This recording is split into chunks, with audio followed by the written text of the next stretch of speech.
Bien, de retour. Je te remercie, Fred. De retour. Alors pour ceux qui étaient sur le live il y a 5 minutes, j'étais en pleine discussion. Enfin moi j'appelle ça un débat, même si parfois c'est passionné et comment dirais-je animé. Mais c'est ça la démocratie. Eh bien ceux qui nous rejoignent, sachez que des gens donc forcément de gauche, parce que des gens de droite ne me bloqueraient pas, ont signalé le live pour propos haineux. Alors moi je veux bien, mais je le répète encore et toujours, dénoncer le réel, les faits, rien que les faits, avec des chiffres officiels qui viennent d'officines ministérielles ou préfectorales. Si vous ne voulez pas le voir, c'est votre liberté, mais si vous ne voulez pas l'entendre, vous avez le droit de quitter ce live.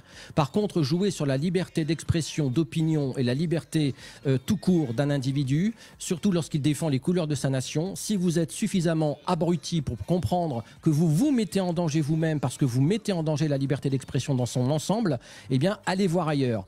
On va avoir le doigt beaucoup plus lourd sur ceux qui se comporteront mal. Donc, si vous n'êtes pas d'accord, si vous ne voulez pas m'entendre, dégagez, sinon on va vous bloquer de façon définitive.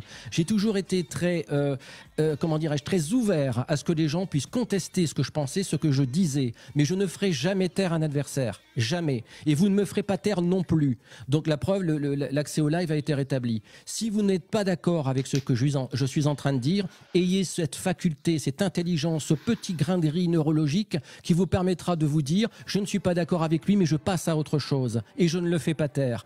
Parce qu'en faisant taire des gens qui s'expriment, vous vous ferez taire vous-même un jour.